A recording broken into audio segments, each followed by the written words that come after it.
Testing.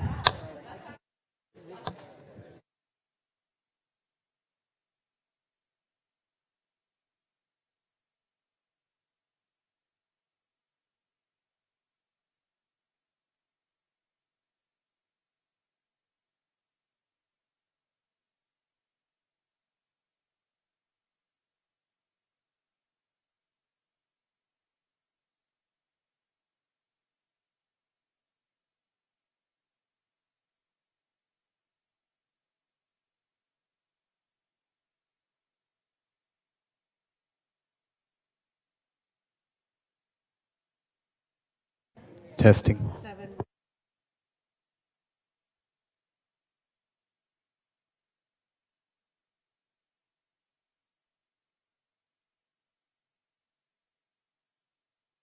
I'll share with you. Good morning, everyone. If I could just ask folks to, we're all in our places, bright, shiny faces.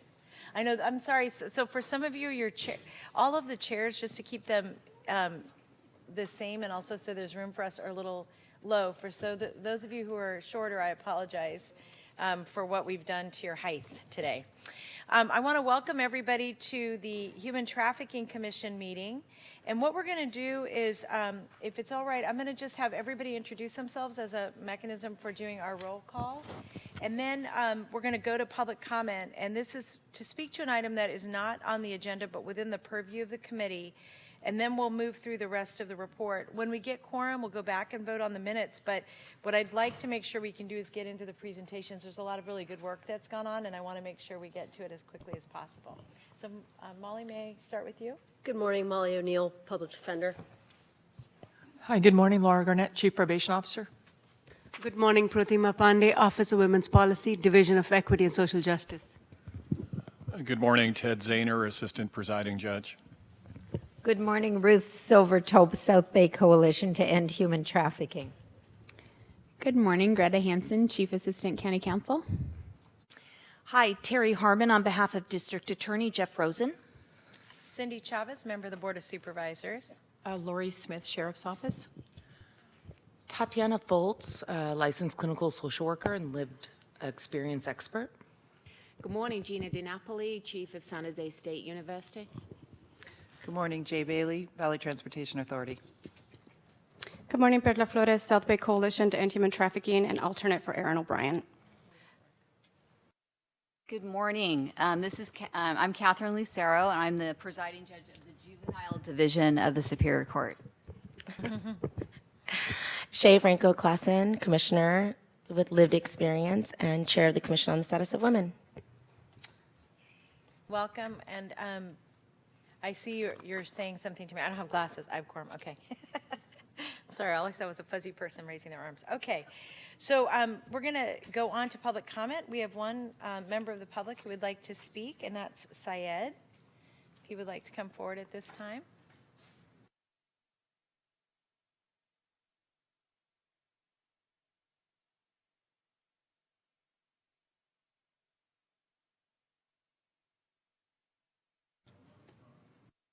Oh, the microphone's right in the podium, so just go ahead. If you speak, oh no, I'm sorry.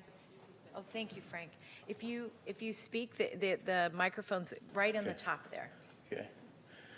Yes. Hi. Good morning. 2014 came here, talked about the everything that I felt with the research that I did with my two daughters. What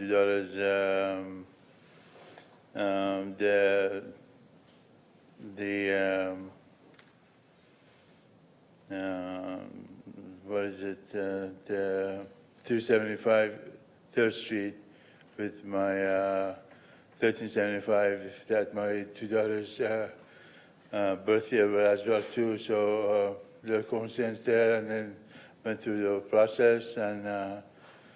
But long story short, I think I deserve to be here because of what I've gone through with myself and with my all that I've done with my understanding that there's only one human being and there's only one human birthday, both of them HP. And so a matter of just focusing on my what should we call it? I'm kind of nervous here. I'm sorry. I'm here among you guys. I was never separate from you guys, even though I went ahead and had my care of taking care of my health and taking care of taking care of my health and my getting I'm sorry, I'm nervous. You're fine. Sorry, yes. I know San State University is the lady there that I'm going to be going to. I'm in San Jose City College right now. I'm studying for nonverbal communication, and then follow that with all to San State University, Grand Canyon University, back to San Jose State University, and then security strategist for my being among me, because I love to learn. I love to learn. You know, was it the whole pain process and the whole living process with my understanding of the whole process and learning about nonverbal communication. That's what I want to study at San Jose City College. Thanks. Thank Peace. you. So we're going to have, we have two more speakers on public comment, and that's Kim Gutierrez and Kristen Wood-Hender. Welcome.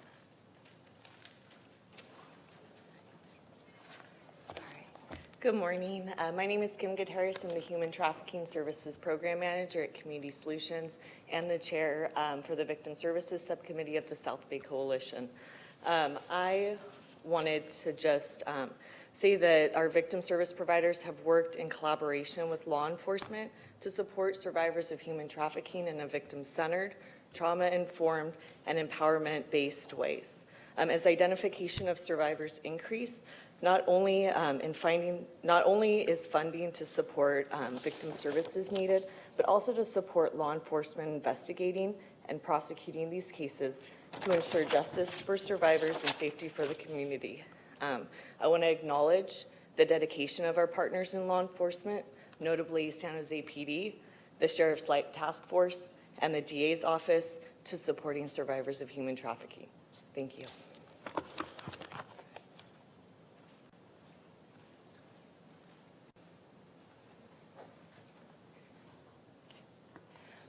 Can I go?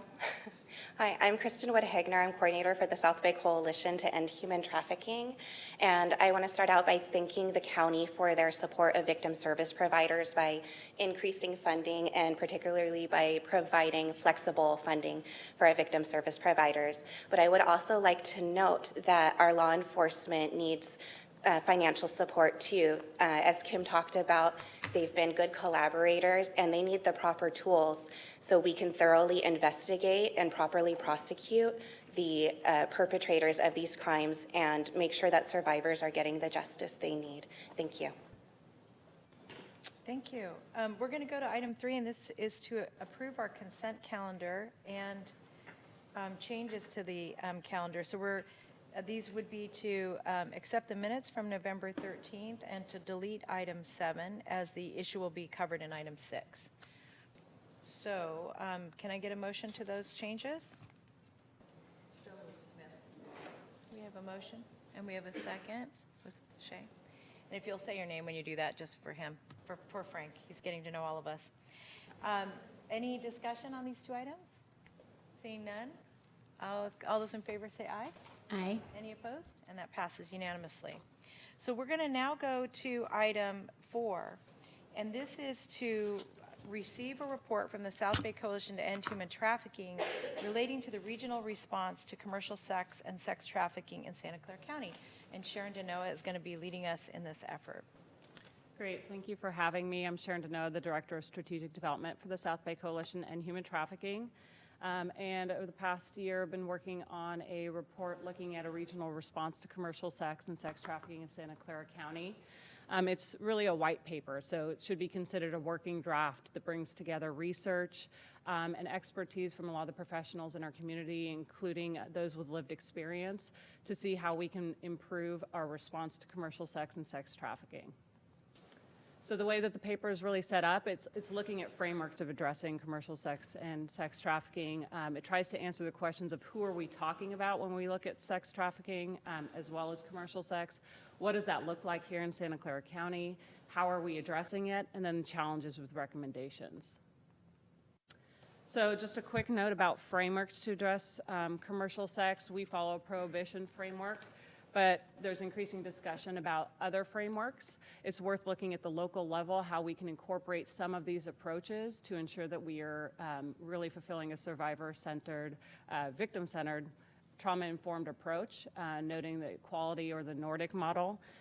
When we're looking at these frameworks, some of the key considerations to think about include the health and safety of sex workers and trafficking victims, looking at stigma and criminalization, the impact of that, as well as looking at the impact on the market size when we're talking about commercial sex.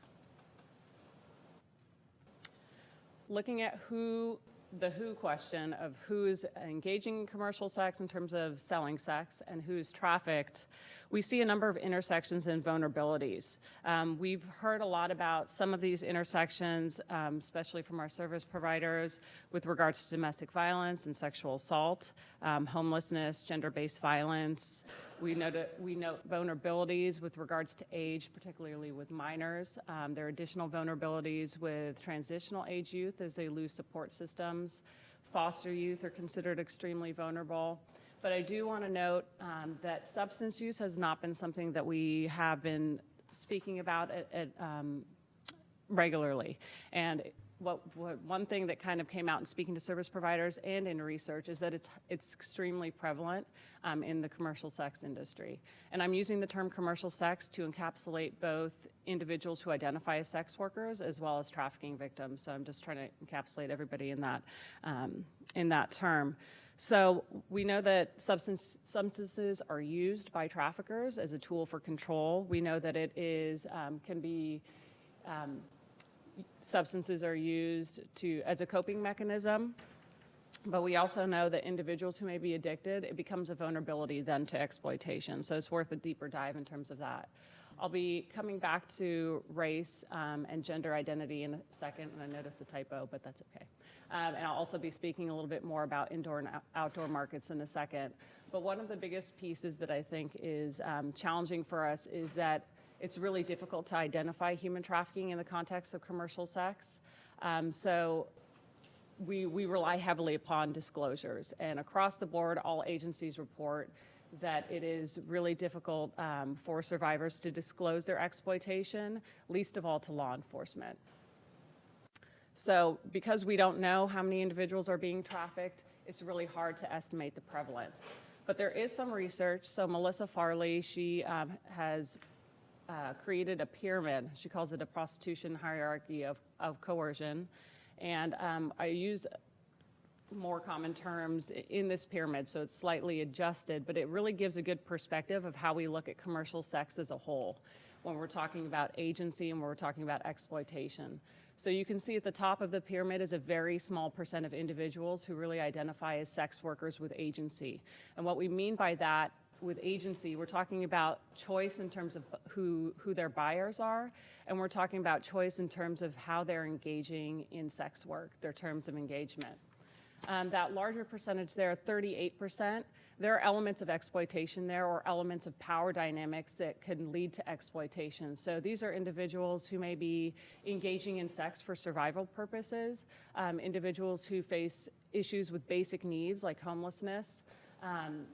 I'll be coming back to this point as well, but with the transgender community, we know that a lot of individuals are exchanging sex for medical needs, hormone costs, and so those are basic needs that are not being addressed.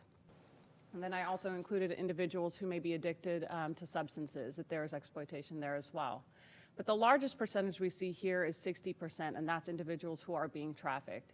and they do not have choice when it comes to terms of engagement. They do not have choice in terms of buyers. The biggest intersection is really looking at the health-related risks in trafficking and commercial sex. And so these numbers are pretty startling. When we look at sex worker and violence, research shows that the homicide rate is significantly higher, with one study showing 17 times higher than the general population. Mortality rates can be extremely high.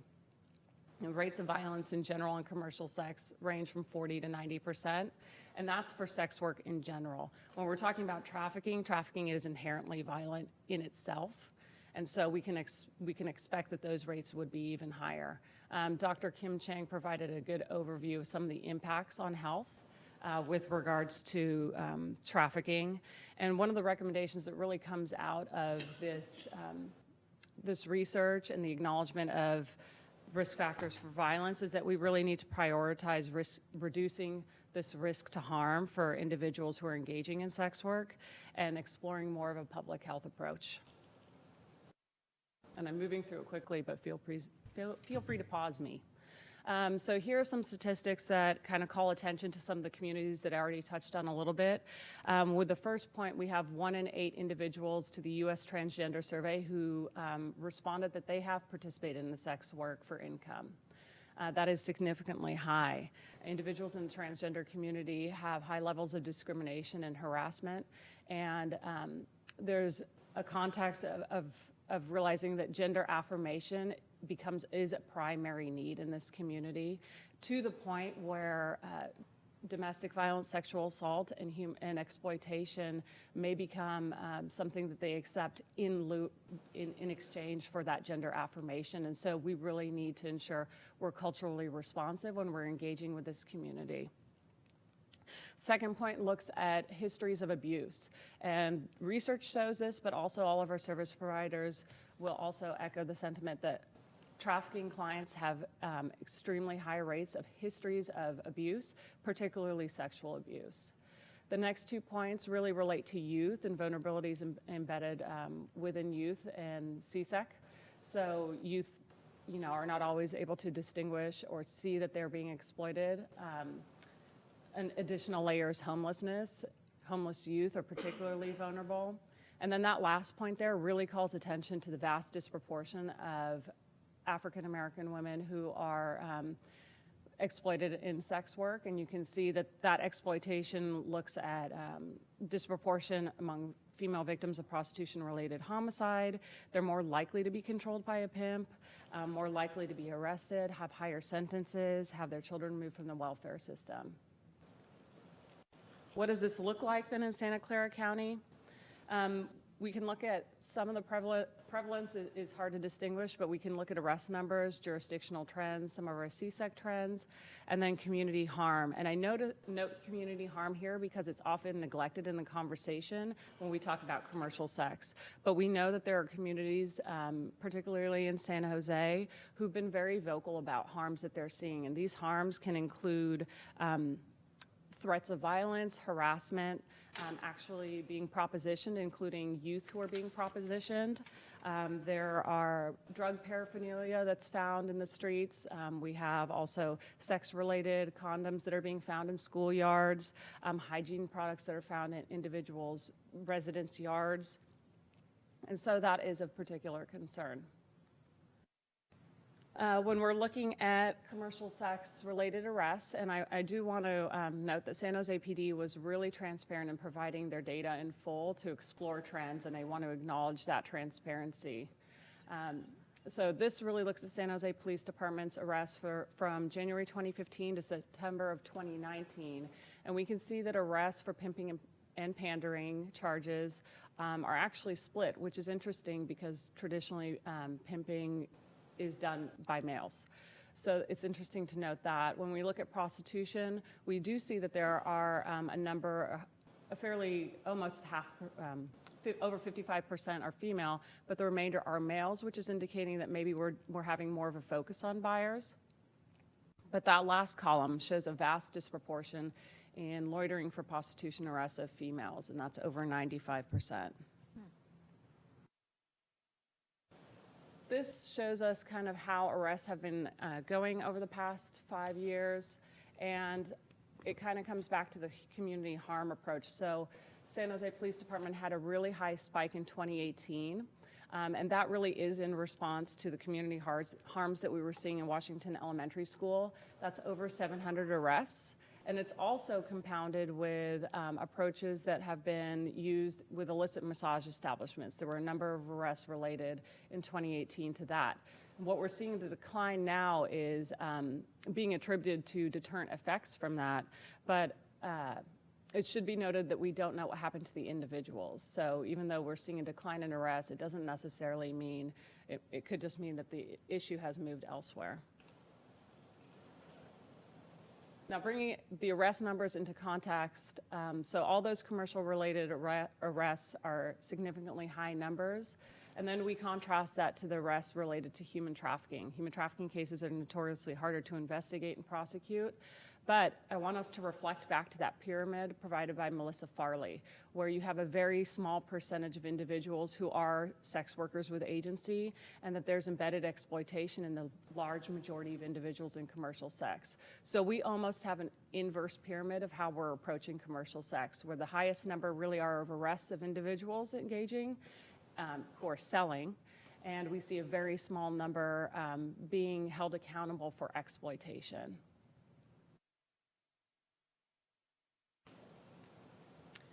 This chart, I want to call attention to the percentage of African Americans who are being arrested for commercial-related sex arrests. So it does back up what we see in research, which is that disproportion. You see 57.7% of African Americans make up the number of arrests in the city of San Jose, but only account for 3% of our population here.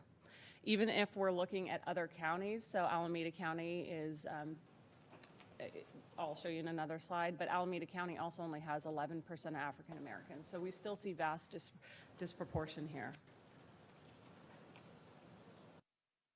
With regards to residency, 25% of our arrests are individuals who are coming from Santa Clara County, but 50% of the arrests that we have related to commercial sex in the city of San Jose are coming from 5 other counties. That's Alameda, Sacramento, Contra Costa, San Joaquin, and Fresno.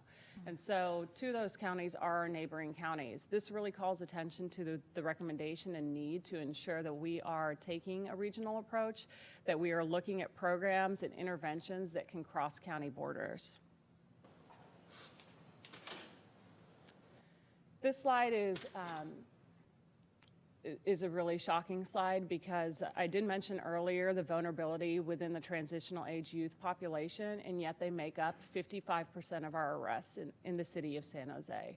So it should be especially troubling that here we're acknowledging individuals who are vulnerable because they're young and because they're losing support systems during that crucial time period are actually being criminalized. Just noting some trends and services, the county has been incredible in meeting the need for service provision to populations of individuals who are exploited, and we are seeing a steady increase in terms of caseloads with regards to child welfare, with regards to the CBOs who Community Solutions YWCA provided the data that's up there. But I also want to note that bottom right-hand graph that looks at system involvement. And so this also backs up research, because what we see is from 2016 until now, over 50% of the youth who are receiving services from our community-based organizations are child welfare involved. So what does, continuing on what commercial sex and sex trafficking looks like in Santa Clara County, I wanted to note some trends across different industries. And now I want to come back to also noting indoor and outdoor markets. So when we talk about commercial sex, rates of violence, exposure to violence, ability to create safety is dependent on indoor and outdoor environments. Street-level commercial sex is considered extremely high risk and more violent. And on top of that, when individuals engaging in street-level sex go into the car of a client, that's another added layer of risk. And so what you see is sex workers and individuals who are being sexually exploited are opting to have sex in public spaces, and we should be seeing that as potentially a need to create some safety rather than getting into the car of somebody, which is incredibly unsafe. So when we look at online trends, we know that the takedown of Backpage has had a huge impact in the online commercial sex market. Sex workers, again, have noted that it's made it difficult to identify buyers, and so what we see now is a trend of going towards these hobby boards, and hobby boards rely on reviews of the buyer as well as the seller. This makes it extremely difficult for law enforcement now in terms of investigating cases with online exploitation. Other notable trends in terms of the online market, with regards to pornography generally, there's research that shows increase in violence. And when we talk about child exploited imagery, there's also trends of increasing violence, and that's a local trend. So ICAC unit has reported they're seeing increase in violence, and they're also seeing younger victims. I'll kind of skip over the street level trends of residential brothel and illicit massage establishments. There's another report on that. I want to bring attention to gang-related trends. Service providers are starting to note some intersections there. Law enforcement is starting to work on that as well, but it doesn't necessarily look like what the research says. It's starting to present also in the way of survival sex or sex for survival. And it's also showing up in the ways of kind of formal gangs, these money crews where youth are being exploited to bring in income. So how are we addressing this issue? There are 4 kind of focus areas where we can address commercial sex and sex trafficking, where it's focused on the seller, focused on C-Sec and trafficking, focused on the buyer, or focused on the community. So I've mixed in some of the work that is being done with some ideas to think about. So with regards to focus on the seller, we do see in the city of San Jose particularly, there's been heavy reliance on prostitution abatement as a strategy. But what we are seeing is increasingly service providers have already really harnessed a harm reduction approach, but we're seeing that harm reduction approach being encouraged across agencies. DFCS is adopting a harm reduction approach, and that's being recommended by the state. There are harm reduction approaches available for law enforcement. There's a program in Seattle called LEAD that focuses on that intersection of substance use and commercial sex, and it's a pre-diversion or pre-booking diversion program that has had great success there, and it's worth exploring. There are also harm reduction techniques that are coming out of the sex worker community. We see that not in our county, but we do see it coming from other counties, namely San Francisco. This includes how to ensure safety. So it's worth looking at, again, a lot of that has to do with public health approach, and so it's worth looking at, can we bring some of those strategies here? There are diversion programs and trafficking courts. In our county, we do have a diversion program for buyers and sellers, first-time buyers and sellers of sex. The program for buyers is a 1-day, commonly known as John School, but for sellers of sex, it's a 6-week-long program, and so it's worth considering if we can bring more of a behavioral change program to the side of the buyers and have a more equitable approach. There are also trafficking courts that can be explored. There's a catch court in Ohio that also has had great success. It's a 2-year program that, again, looks at some of those underlying intersections and vulnerabilities and tries to support individuals who engage in commercial sex. I also didn't really explain very well, but I do want to note that when we're talking about commercial sex, even in looking in that period, or that pyramid, we individuals who are engaging in commercial sex may not stay in one space in the entirety of their life. So you might have somebody who is a sex worker and then they have issues with addiction, so then they are vulnerable to exploitation, they may be exploited.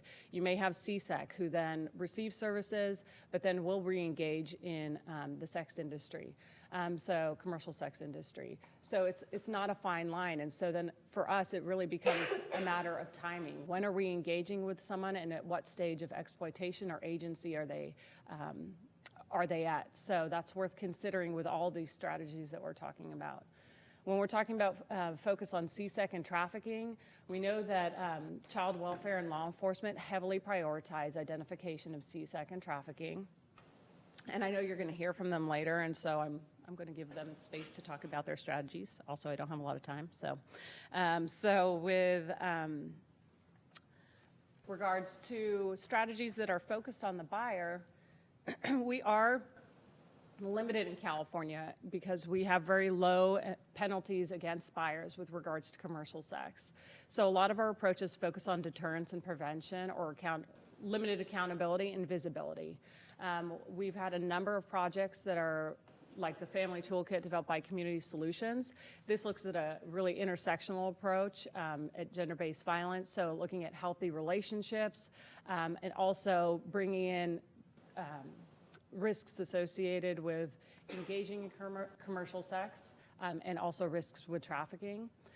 We have public outreach techniques, so billboard campaigns. And one thing I have not noted yet is that when we're talking about buyers, what does research tell us about buyers? What does our county tell us about buyers?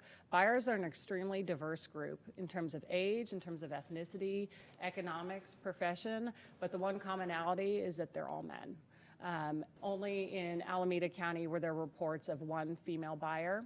And certainly there might be female buyers in our county, they're not being reported. But when we have such a diverse group of buyers, a public outreach campaign does make sense. And having buyer-specific engagement, there are specific projects that have focused on that. Accountability and visibility, reportjohn.org is a visibility tool that also encourages communities who are expressing the harm of commercial sex can report buyers and start to increase their visibility. Sex buyer schools, I already noted ours is a one-day program. It's worth looking into. Can this be more of a robust program that looks at behavioral change?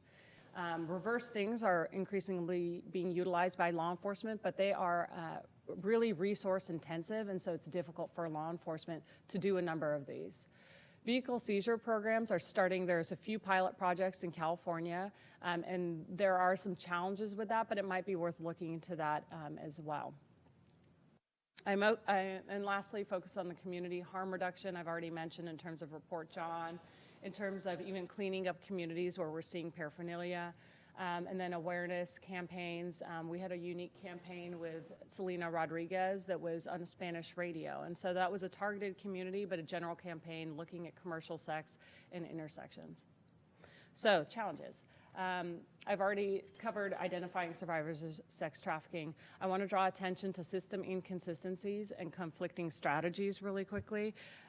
With system inconsistencies, we do have reports that when youth are being referred who are not necessarily system dependent, they're being referred to our CAN center, they might not be identified as trafficking. And part of that has to do with whether or not there is an allegation. It might be dependent upon if there's an allegation against the parents. And so it might be worth exploring where the limitations are there. We know that more of our systems are adopting protocols to report CSEC, including our County Office of Education. And so if individuals are calling to report a youth who's at risk of CSEC or suspected of engaging in CSEC, and there's not an immediate response, then it's going to be that much harder to get somebody to call back with a referral. And we also are running a really high risk of harm to that youth. With regards to law enforcement, we have conflicting strategies within departments and across departments in terms of strategies towards prostitution abatement or strategies that are focused on identifying survivors. And the reality is if we have conflicting strategies, if you arrest somebody one day and then you offer them services the very next day, there's not going to be trust in those services. So we need to have a consistent approach in order to create the most opportunity for individuals who would like to leave commercial sex to leave commercial sex or to disclose exploitation. I want to note also the legislative limitations. We are a safe harbor state now, which is fantastic. We're not criminalizing CSEC. But that also means now we have the added challenge of ensuring that our systems who are receiving youth are really engaging them in services. And so there are a number of reports that law enforcement may drop off an individual to the receiving center, and that youth is back on the street in 24 hours. And it's really, again, an area to explore how can we better engage youth at the time of intervention to encourage services. We don't want to criminalize, but we certainly want to provide the most opportunity for youth to engage in these services. So recommendations, I've kind of been talking about them throughout, but really institutionalizing a system-wide survivor-centered trauma-informed approach, prioritizing policies that create opportunities for individuals to leave commercial sex, encouraging a regional approach, and then really we need an equitable approach to targeting buyers. They've been largely neglected, and we really need to focus more on that. Isolating and addressing some of these gaps within our system, and then prioritizing prevention efforts, because we know a lot can be done there that will save harm, prevent harm for youth and adults in the future. Big shout out, because one thing that I found in this process was that we have incredible professionals and individuals in our community who really are very open to seeing how we can do things better. And so this entire process has been extremely inspiring and really a collaborative process. And so I have a few typos on names, apologies, I still love them. But it's been a great process engaging everybody in our community. References and discussion questions. Great. I know that was a lot for her to go through. Let me just make a recommendation about how we should proceed. I think if you want to ask questions or give feedback to the recommendations, and may I ask you to put the recommendations back up on the screen? I don't know if you had 2 pages of them or not, but I do. yeah, maybe just leave that, start with that first one, because those are more broad. But what I'd like to do is get people's thoughts or feedback or questions or discussion on the recommendations in particular. I mean, you could ask about anything, but I'm curious about your thoughts on this. Shay? Okay, perfect. First of all, I just want to say thank you for this report. I mean, you really have brought a lot of information. It seems like a lot, but it's very important, and it's necessary for us to understand how we can address it in sex trafficking, human trafficking, and all the intersections. On slide 19, I definitely want you to take a closer look to saying that you only found one woman that was engaged in trafficking. Another way to look at it is from an LGBT lens, is many of them use the gender-based relationships to lure other women into this trade. And it's not recognized because we're not really talking about it, but it's something to explore. That's how I was trafficked. So they find your identity and the relationships that you have and sort of utilize that against you. And especially if you're a child in that system, in foster care where no one's paying attention, it's easy to target them. So it's something that we should look at also in the foster care system. Thank you. Anyone else on this side? Yeah, Tatiana. So there has been a recent legislation statewide that all foster parents have to be trained on CSEC, which is amazing. Another kind of harm reduction potential there, having people that are housing especially vulnerable youth. I want to thank you very much for taking an intersectional approach, talking to as many people as you did. I know that must have been very time and resource intensive, including energy. I want to thank you for acknowledging the disproportionate amount of arrests that we're making towards the African American community, and how sex trafficking and sex work disproportionately affects trans individuals. This week is Trans Awareness Week and the Trans Day of Remembrance / Resilience is coming up, and it's been noted that globally about 61% of the trans and gender nonconforming individuals that have been murdered this year have been engaged in the sex industry. So this is, of course, another piece that goes into this about the importance of harm reduction and the importance of the lives in our community. So I want to thank you for highlighting that. Thank you, Tatiana. Perla? So I want to also echo all the thank you, Sharon, for all the hard work that you put into this report. And I know that you spend a lot of time on it.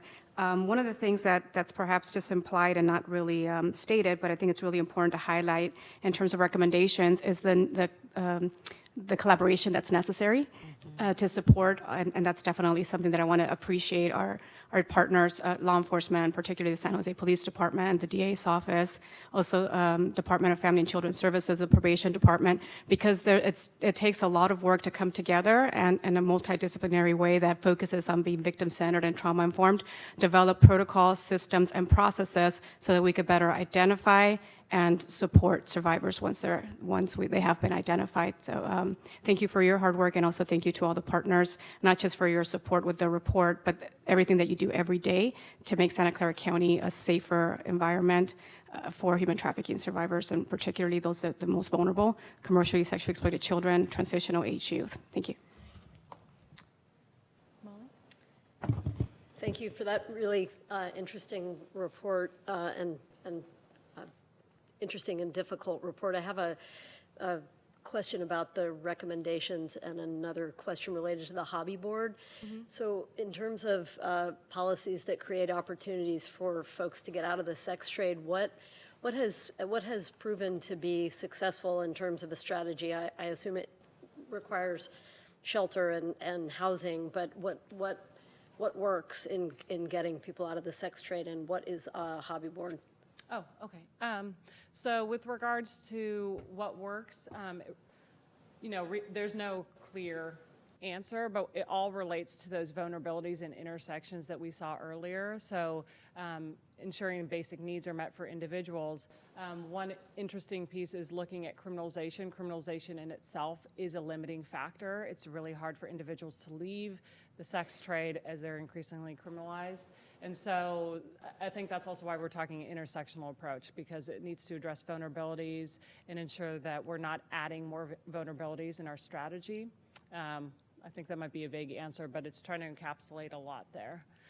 With hobby boards are a term that refers to sex buyers consider themselves hobbyists. That's just a slang term for purchasing sex and the specifics of what they like with regards to commercial sex. So they're different from like Backpage is just advertisements for sex. Hobby boards are more reviewer based. So engagement with each other is only allowed if somebody has a certain number of reviews. The reviews can be really specific. I should also note that these hobby boards can be extremely dangerous for trafficking victims, because now their exploiter has a tool to say, your buyer said this about you. And so that could be a tool for further punishment and coercion. But it's a way that sex workers are able to vet out some of their buyers, and buyers are able to assess whether or not that seller is what they would like to purchase. So disturbing. Does that make sense? Molly, were you done? Go ahead. Yeah, the hobby boards are very difficult, and they themselves call themselves hobbyists, but commonly with survivors, they're called tricks, chumps, dates. And they are highly racialized. So they'll comment about how streetwalkers are less than indoor workers, and how black sex workers, are cheaper than white sex workers. And they'll even mention if someone has a pimp. And if the pricing, if certain sex acts were done covered, which means utilizing a condom, it is it is a lot of ammo for traffickers, and very dehumanizing. Thank you. I just had a quick question. I noted the part of your presentation where you were talking about the fact that the takedown of Backpage made law enforcement response to some of these activities more challenging. Can you say a little bit more about that? And I think it can probably get discussed in some of the later presentations as well. But what are the places where these hobby boards, which that term just is so offensive, I just need to name that, are being hosted, and kind of how are people actually finding and interacting on these forums? I heard you say, there's certain limitations in how you access it, and I assume that's part of why it's a challenge from a law enforcement perspective. Yes, I'll see if I can. I'm sure law enforcement can provide more perspective on this, but I'll just answer with Backpage, because Backpage, they had over 80% of the market. It was a lot easier for law enforcement to find potential victims. Backpage was compliant in the way of at least providing information to law enforcement. Certainly they were complicit, and more than complicit, in profiting from exploitation. But now with the takedown of Backpage, a lot of these sites have splintered. And so now there's a lot more sites that law enforcement either have to monitor. Many of them are taking their hosting overseas, so that FOSTA and SESTA are not as can't be utilized as well. But with the hobby boards, if law enforcement doesn't have reviews from a seller, then they're really easily identified online, and so that's a challenge. And so I'll leave all the other specifics to law enforcement. Yes, I want to thank you very much for that very comprehensive and very insightful report. And I want to echo what Shay and Tatiana said about how you focused on African Americans disproportionate and also disproportionate arrests, and also the trans community. I also like the fact that you put it in a frame with the various models, because as all of us know who work in this area, it's very highly contested. You know, there's a lot of emotion around the different categories, different ways, different approaches to decriminalization, the Nordic model, etc. The one thing I know that you did focus on the economic and the needs and the vulnerabilities. And I wanted to say that at our last South Bay Coalition meeting, the U.S. Attorney pointed out that they're now giving restitution in the form of monetary payments for labor in sex trafficking cases, which would really go a long way to assisting people who are victimized and putting them on a footing so that they could take care of themselves. Do you know about how prevalent that is, and whether that's something that we're going to see at the state level as well? That's a great question. I haven't, I don't have an estimate of restitution. I know it's been a noted challenge in the community, so it's worth exploring further. But I think you bring up a point that I forgot to make, and it comes back to your comment, Ms. O'Neill, that reintegration and economic development are a crucial part of the solution. I mentioned a diversion program in Ohio called CATCH program, and one of the core components there is reintegration and economic development, and that is a huge gap that we see. It's really difficult to provide services and then also have an economic development component. So thank you for bringing that up. I think that's a really major piece. Terry? Sharon, thank you for your presentation and for the information. One of the things that we see at the DA's office, and Patrick Veneer has a lot of experience with this, is we see a lot of these young women that run away. They're put in foster care or they're put in a group home and they run away. So it's not, you think you're getting them services, you're getting them out of the situation, but it's not like you can say, oh, case closed and she's on her way to a better life, because there's just such a high incidence of runaway situations. So do you have any thoughts on, do we need a special housing program for CSEC affected youth? Do you think that our current group home foster care system is there something that can be done there to cut down on the incidence of runaways? I think that's a really great point. I mean, I would definitely, I think that's a big question that would be really suited for a work group that would include service providers. But I do want to note that running away and often law enforcement speak about hostility from trafficking survivors, that those are both really strong reactions to trauma, and research is increasingly supporting that.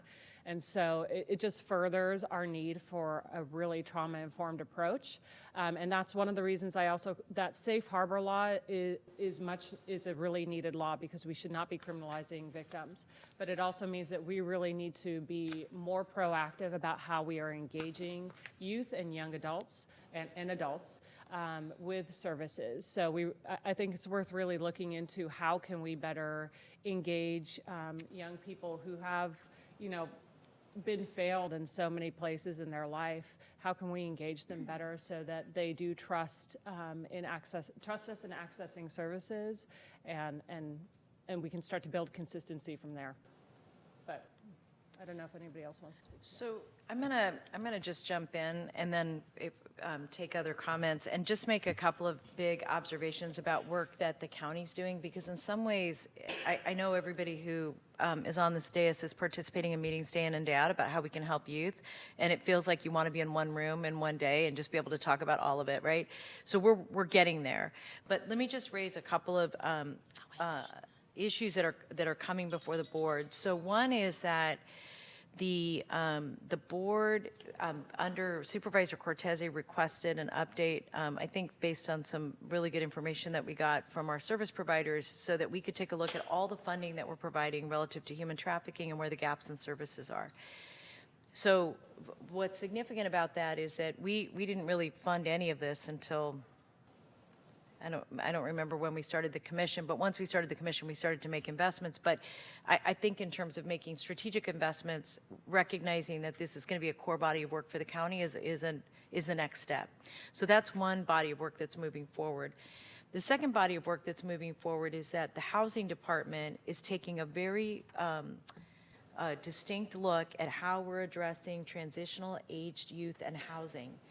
And to that end, we're looking forward to a partnership with San Jose State and with other institutions, including having a deeper partnership with our foster care team at the Department of Children's and Family Services to really understand how to make sure that we're not having children fall through the cracks at every phase that we can. And and obviously, if we had solved housing, we wouldn't be having this discussion. So we're layering a lot of different issues on top of each other, but that's a second body of work. A third body of work is that I am very interested in how drug and alcohol addiction are impacting a whole bunch of our systems right now. And in particular, I'm interested in taking a deeper dive into the impacts and implications of how we address methamphetamine use. And the reason for that is that it's such an inexpensive drug that it's a very consistent, it's a really consistent issue relative to mental health and a whole bunch of other stuff that we're working on, and really core to another issue relative to prevention. But I really appreciated Sharon lifting that piece up, because the one area I hadn't thought about it is the work we're doing here with human trafficking, and so we'll make sure we connect those dots. And I'll be bringing a referral to the board in January with a recommendation about how to proceed on that. And finally, the other thing I just wanted to note is that, one of the challenges and the opportunities we have is that we create systems that don't respond to the need of the person who we're trying to serve. And there are lots of ways we do that, but so not to be too Captain Obvious about this, but let me just tell you the one that I think is the most unbelievable to me, which is that we're not talking about hundreds of thousands of people. We're talking about a relatively small group of people, and we should be able to wrap our community arms around them, and especially as we think about children who are vulnerable. And so as it relates to how, and I'll make a recommendation about how we can proceed, but as it relates to that, I think we need to, the thing that Sharon has raised over and over again with me is that we've really got to be able to look at data in a much more disciplined way. And one of the biggest data sets is how many kids are we talking about? How many people are we talking about? And then how do we not create systems that have to cover the whole world, but that we really can be more disciplined and focused? So some of that will get addressed in the changes, and this is complicated, I know, the changes we're making in the way we contract with our partners. Because by giving our contracting partners and even our internal staff more flexibility in how they address the needs of each individual that we're trying to support, the more we're going to understand all that intersectionality, and the more we're going to understand, frankly, how big the issue is, how best to address it relative to dosage, and then how do we fund it. Because right now, when people challenge us about why are you doing all this, one of our biggest challenges is being able to answer a question that is in some level more knowable than it is today. So one of the things I'm going to encourage the board to take a look at is when we look at the gaps in services that we're providing, is that we put in a line item to fund the evaluation of our programming. Sharon, part of the, we're funding Sharon right now. Sharon's one of our No, thank you. She said thank you. I'm saying thank you to her, and I totally mean that. But one of the things that we have to equip her with is the tools to be able to do that deeper dive into numbers. And frankly, the other problem we're having is that we've got to get all the partner agencies willing to cough up data. There would have been a more elegant way to say that, to share information and data so we're not picking from different trees in the orchard, but we really can get oranges, right? Instead of oranges, apples, and grapes. Well, I say grapes and trees. Anyway, working on it. What my point in sharing all of that with you is that I find it really helpful as we're at these meetings to better understand how we're trying to align systems. And the deeper dive we're taking even into foster care, I think, is another opportunity. And I really want to think about these as opportunities and how we can proceed. So to that end, the recommendation I want to make on this subject is I do think there is a lot of value in us taking kind of the next level of Sharon's work and getting a working group to dive into the recommendations that's smaller than us, because we're meeting now just to do check-in to make sure we're staying on the right path, and you can give me feedback. But the truth of the matter is that we have enough happening in the county that having a working group that commits to a short period of time but taking a deep dive that's cross-sectoral, I think creates a lot of value for us. And to that end, what I'm hoping is that working with the DA's office and perhaps I don't have anybody here from the county exec today. So, but perhaps working through, what's that? We have Women's Policy and Gender-Based Violence Prevention Office here. Right. I just meant someone who, here's the thing. I always try not to put you guys on the spot by saying, why don't you do this? So I usually have someone I can say, why don't they do that? But since that person's not here, what we'll do is after this, we'll create a set of recommendations to be investigated, and maybe we'll bring it to Children, Seniors, and Families Committee. I don't want to have it be an official committee of this body or of any board, and that way it gives you the flexibility to not have to have a quorum or a Brown Act, but you really can pull a coalition of the willing together to kind of dive into this. So I think I'll bring it to Children's, Families, Seniors, let you know when we do that. We'll put it forward through that group or directly to the board. I have to think about the best mechanism. And I will talk to the county executive's office, so I won't put you on the spot, Fatima, to respond to that. Is that all right with everyone? Yeah, Laura, and then I'll go to Shay. This microphone's a little awkward. Thank you so much for the presentation. It was really, really well done, and I, too, appreciate the depth of the presentation. Specifically regarding the recommendation about the transitional age youth, to isolate the gaps within the systems regarding identification and access to services for at-risk youth.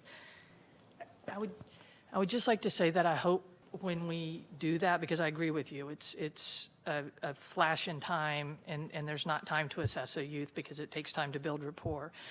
I would just hope that whatever system we're talking about that we set up is independent of either child welfare or probation, because pulling those kids into either of those systems, those are the two systems they run from. And when they run, they get deeper into the sex work, and they get connected inside institutions and inside DFCS. So I would just really want to see that, even though we do a lot of identification within our systems, and we should still be doing all the work that we're doing and enhance the work we're doing, anything new that we set up for identification of community youth, I would really like to see it separated.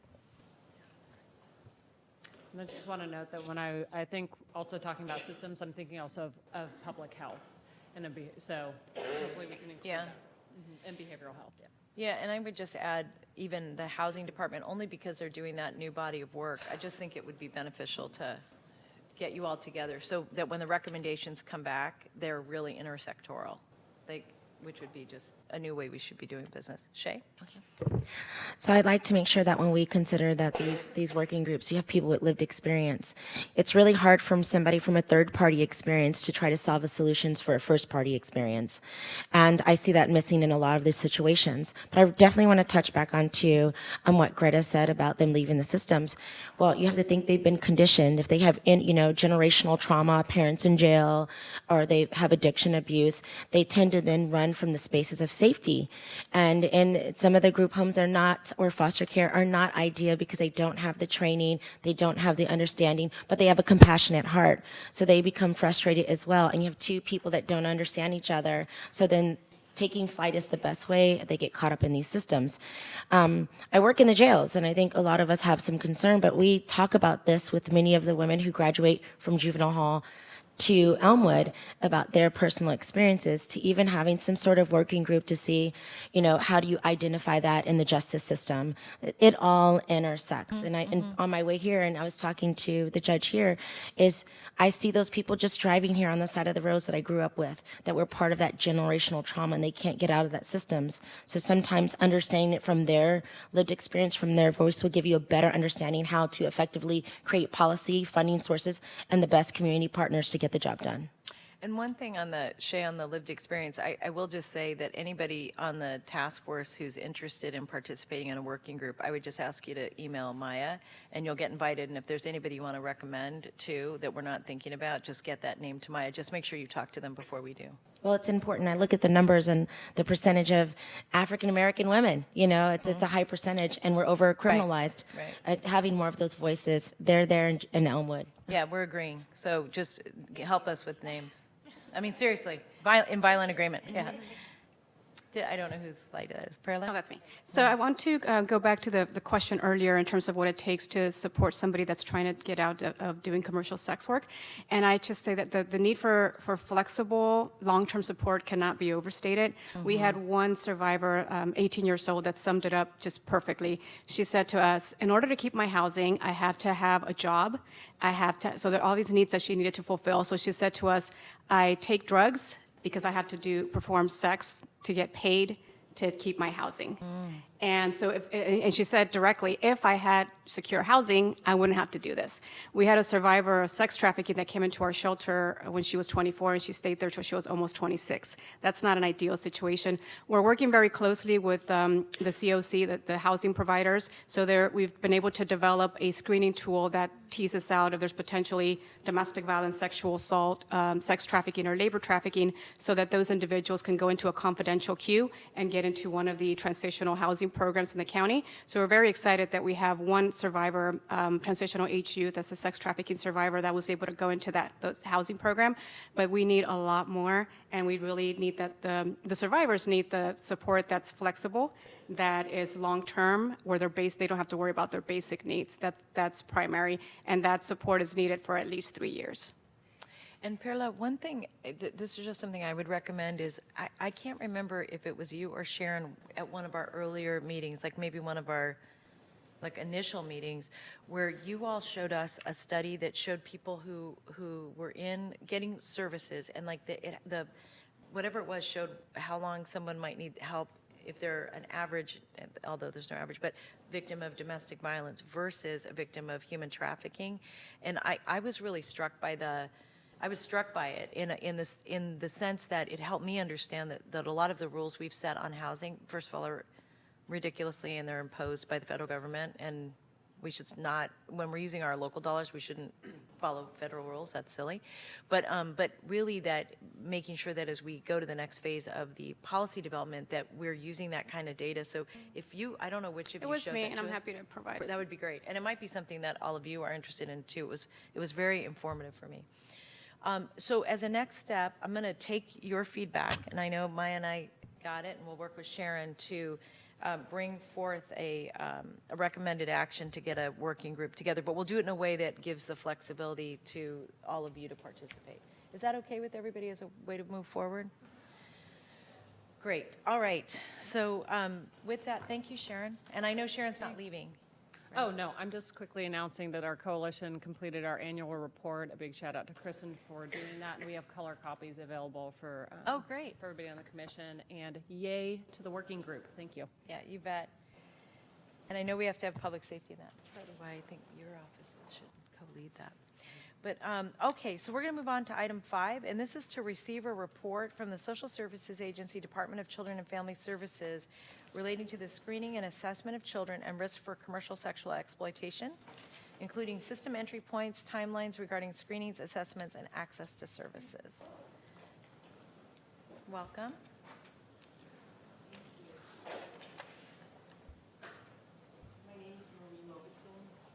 you turn your mic on? I'm sorry, Marie, it's... My name is Marie Mobison. I'm an analyst at the Department of Family and Children's Services, and with me is Ronnie Smith, who's a social worker at the Department of Social Services, and we both work with this population. So thank you to invite us to speak.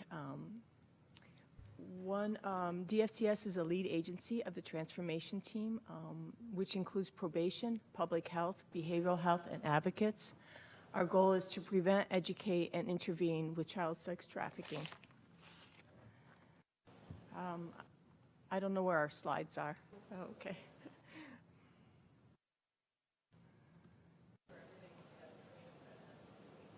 If you hit the input button, once the slides come up. Okay, thank you. Or maybe I was wrong about that. Sorry, wait a minute.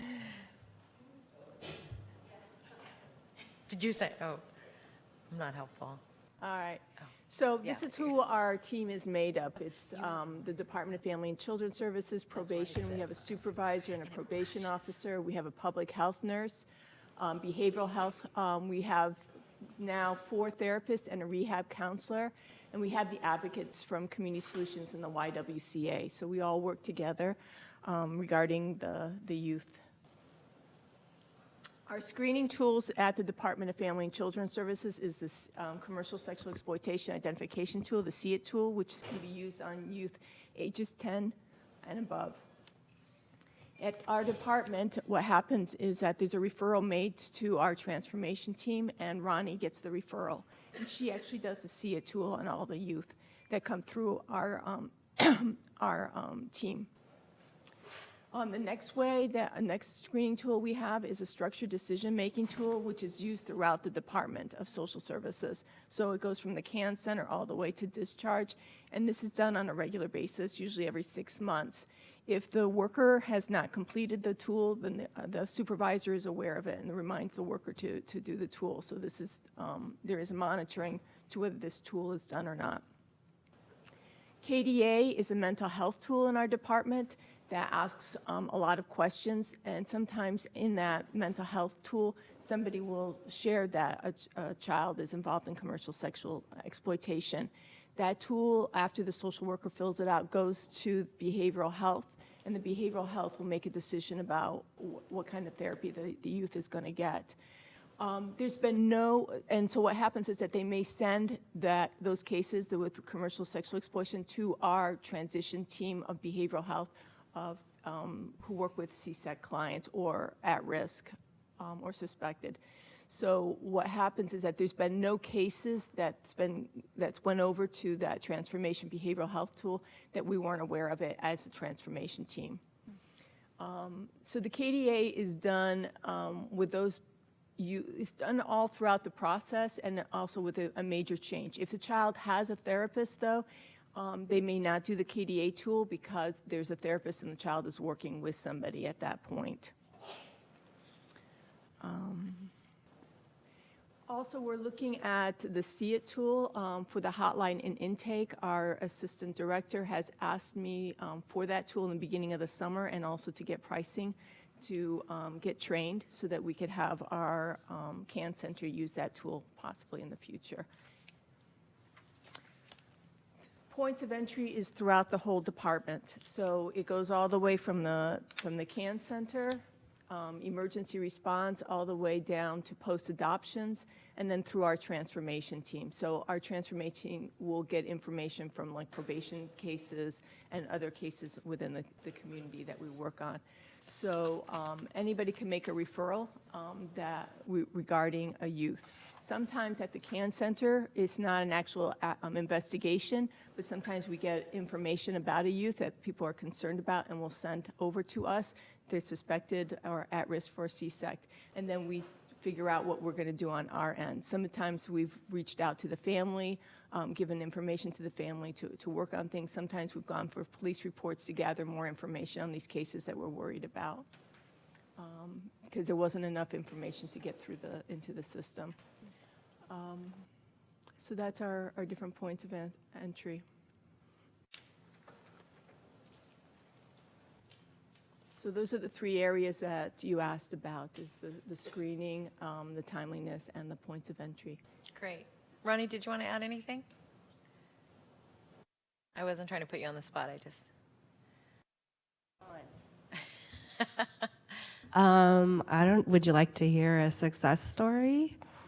Would you like to hear a success? I would. I would. That Okay. would be great. A success story, well, I actually have two.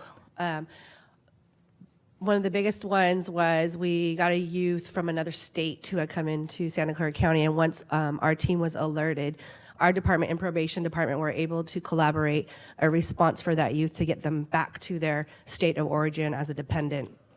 And in our county, we don't arrest our victims, whereas in that state of origin, they arrest their victims and actually kind of mandated us, as well as the ICPC, the Interstate Compact for Placement of Children, directed us to actually take this youth into custody and arrest her for juvenile hall. We chose not to do that through our executive management as well as our court. And instead, we activated a response where myself and my partner on probation side were able to, well, everybody else did all of our planning for travel, but we were able to respond out to the youth where she was at, which was at VMC, and make a plan where we wouldn't actually take her into custody and place her at juvenile hall or even into the rake. That public health agreed to keep her at the hospital and provide for her overall well-being through support from the doctors and the nurses that have been working with her for the week, as well as the social worker on staff that worked with her. And it was just a better situation all around than just moving her, knowing that we were going to be getting her on a plane. So it activated myself and my juvenile partner, probation partner, to go out. We spent almost 3 hours with her the night before. Detective Sohal joined us. We didn't know he was going to be there, but he came out. And he was able, in the presence of all of us, she actually was able to recall more information. And so he was able to get more information for his investigation. We were able to kind of plan with the youth, support her, talk about triggers, talk about potentially returning back to Michigan, what that would look like for her.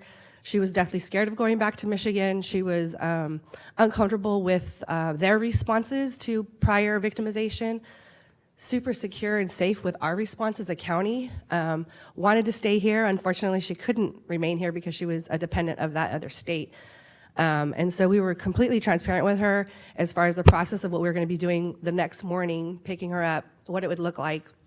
Probation was able to stabilize the air marshal at the airport, so we did not have to go through normal security process. This air marshal met us at the drop-off area and escorted us all the way through the airport. Not once was she handcuffed, not once was she in a place of shame, or not once was she in a place of embarrassment or what's going on, are you guys arresting me?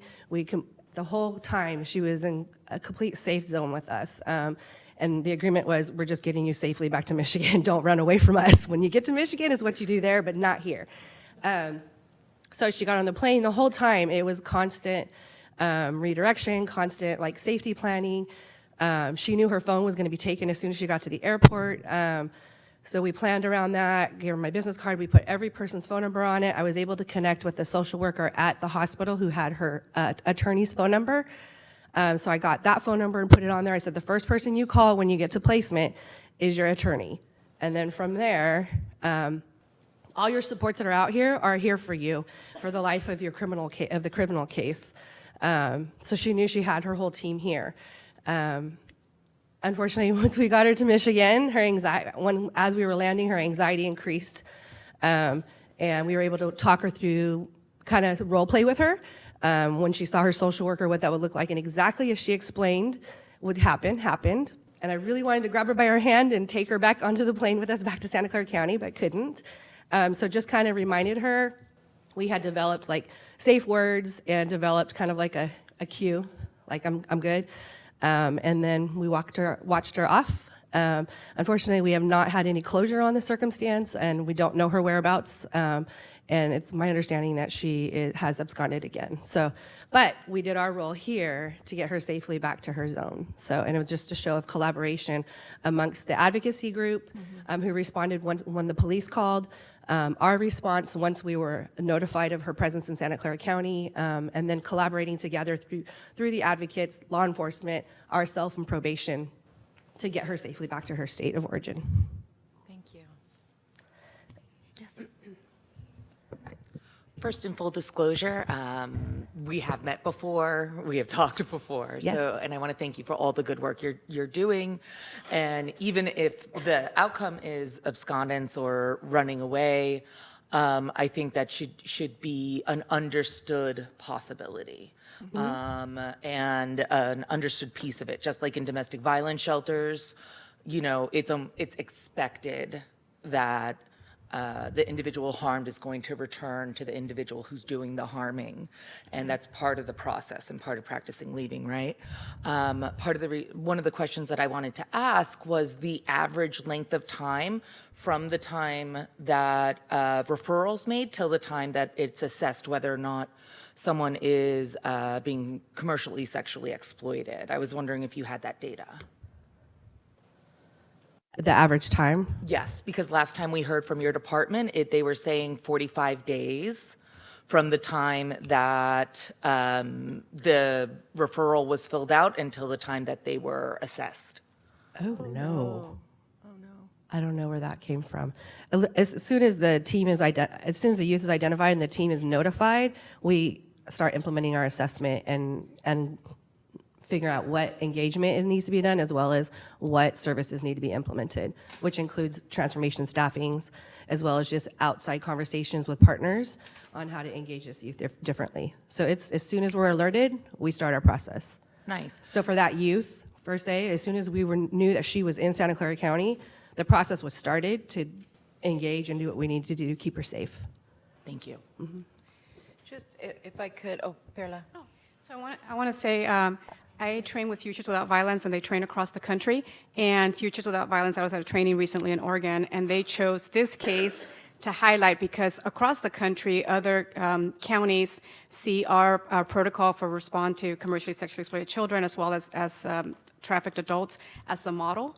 And I'm very grateful to be in a county where, even though access to a confidential advocate is not a state law, it's not a right, that our county has seen that as best practice and has upheld that as a policy, and has actually embedded in law enforcement protocols, in the CSEC protocols, the right to have a confidential advocate. And so we will respond out within an hour.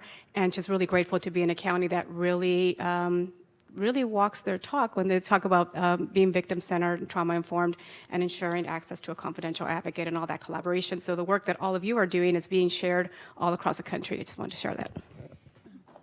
Anybody on this side? No? The only, so first of all, thank you, and thank you for your work. I think the only issue I want to raise is that, and it actually follows up on Tatiana's question, which is that as part of the work we've been really diving into with relative to foster youth, the CAN Center is, I think, one of our biggest opportunities to get to do more preventative work. And so really, one of the things I really want us to challenge us to think about is how do we use what we're learning from the phone calls and the trends to really dive deeper into how do we know how to take limited resources and really start to target them to families in need. And an example of that is that we don't treat every call the same as they come in, we triage them. But for those cases that are very low on our risk list, I want to figure out a way to make services available to any family who gets even on our screen, not because we don't want them in the system.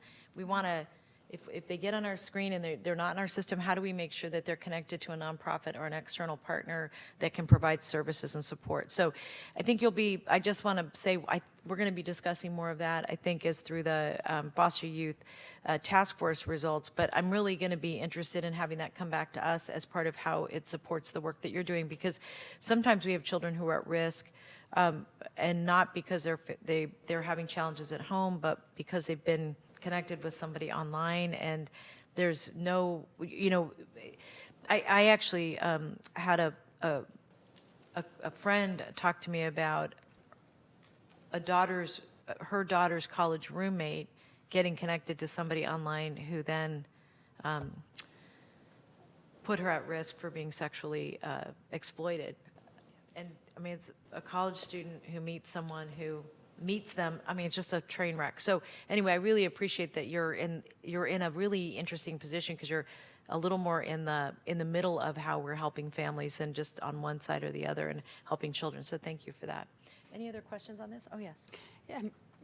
Supervisor, your comment reminded me of something that I wanted to mention, which is I had a conversation this morning with the director of the county's Office of Labor Standards Enforcement, and I'm interested also in, as we're having conversations about how the CAN Center responds to calls that may pertain to sex trafficking, also how they're going to respond to calls that pertain to labor trafficking, where we have minors. And I know that's, I think, an area of a type of call that's going to increase as the work of the county on issues relevant to labor trafficking go up, and we're identifying more minors who are engaged in labor trafficking. And kind of to the point that you just made, it doesn't look like the types of calls the CAN Center is used to fielding, and wanting to make sure that we're getting ahead of the curve so that folks who are receiving those calls know how to jump on them, even if they don't fit super precisely into the rubric of child abuse and neglect that are the bread and butter calls that the CAN Center receives. You know, just to follow up on that point, one of the things that I'm just going to, I just want to say this out loud because I've been thinking it, is that as we're taking a deeper dive into higher need cases, that I just want to say to everybody, let's focus on not creating more than one phone number. Because the thing I've learned from when we're all trying to solve a problem is we create a brand new hotline and a brand new triage and a brand new protocol, and it divides our system further. So I'm just going to say there's going to be some challenges because the CAN Center does have a very specific set of purposes, and some of it is legislation around how they're structured, but we're going to have to work really hard to not get that splintered, because really there should be, you know, one number we call to make sure children are safe in our community, not more than that. And so, you know, 911 plus us, right, is kind of the way I'd like to think about it. Yeah, I did want to say something to follow up on what Greta said, which is that as part of the community-based component of the Office of Labor Standards Enforcement, we're doing trainings, and that I did a training for restaurant workers as part of that, and I got a tip about child sex trafficking. And also with regard to labor trafficking, I did a training for some workers in the past. Somebody came up to me and said it was wage theft, and as I asked more questions, it turned out it was labor trafficking. The person now has a T visa, and it was a real success story. And I did want to say that on the advice line that I'm doing the English, and there's 4 other people, most of whom are former students, not attorneys, that are also screening for that as well, and have a screening tool and are going to coordinate as well. So Great, thank you for that good work. So, and the number, can I say, oh, we should give out the number. It's 866-870-7725, and it's toll-free. Thank you. Thank you very much, and keep up the good work. Thank you. So we're going to move on to item 6, and this is a report from our Light Task Force. And I think we have Patrick and Sergeant Benner who are going to be presenting. Welcome.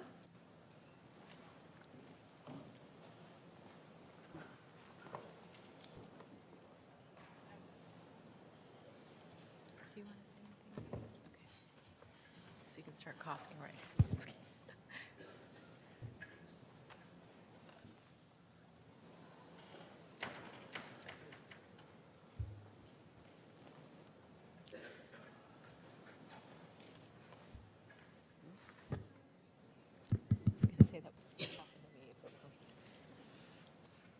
Welcome. Good morning, Patrick Benner with Santa Clara County DA's office. Kyle Benner with the Sheriff's Office.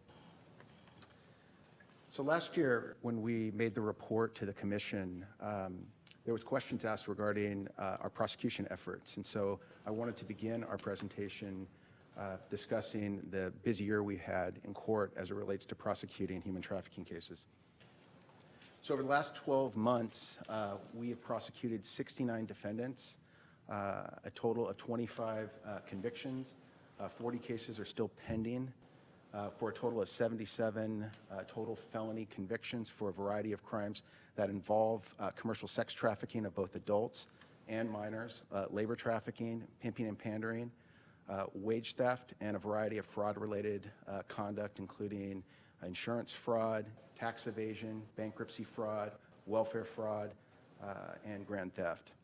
We've had an 86% conviction rate of all cases that have gone through the criminal justice system, with a total of over 75 years of sentence time, and that doesn't include the cases that are currently pending.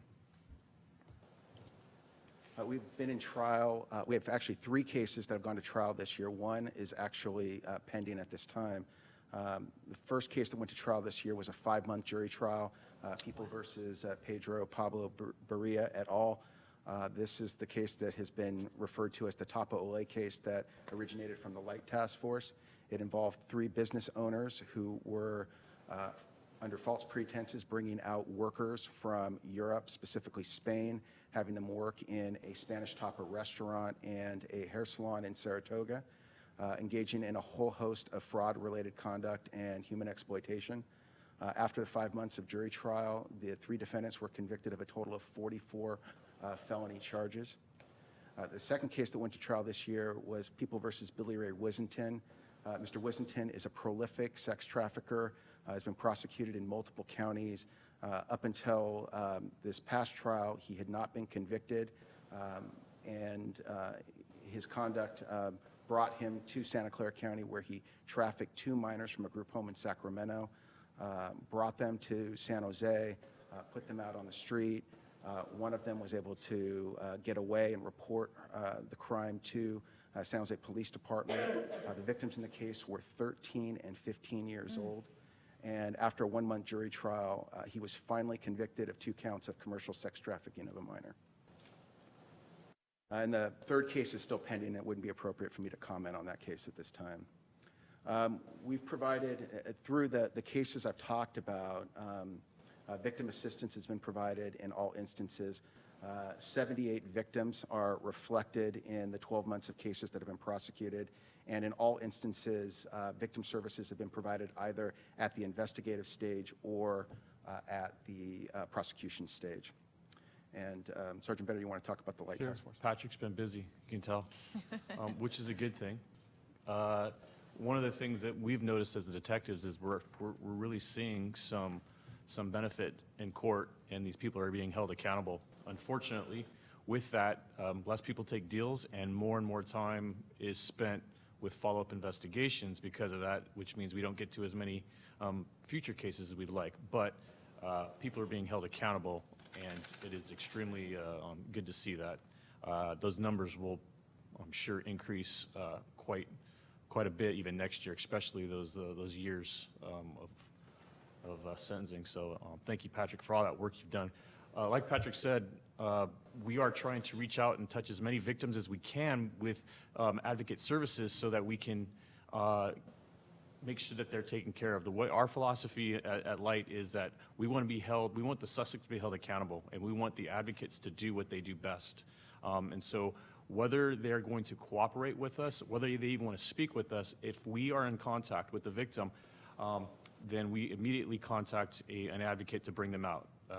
So whether they want to talk to us or not, we want to make sure that they have someone there to speak with, that they can utilize the services.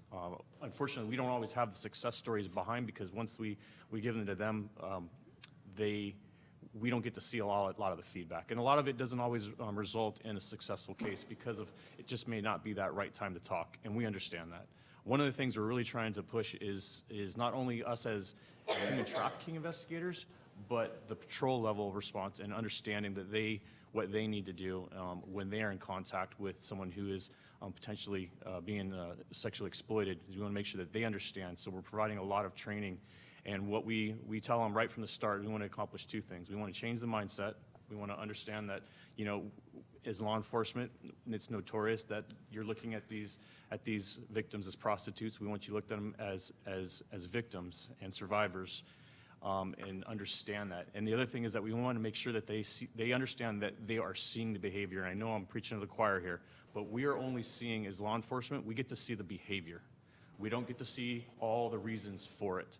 And so when you are a first responder and you're there to help somebody, all you want to do is help them, and they just want nothing to do with you, and they hate you, and they spit on you. And it's not because they hate you or because they want to spit on you. It's just that's what they've been conditioned to do. It's tough for them to realize when they don't deal with this on an everyday basis. So part of that is education to our first responders so that they know that. And we always tell them, don't try to win the argument. If it's not happening, then walk away because it's not that time. So we're actually we're doing that. We have had some success stories.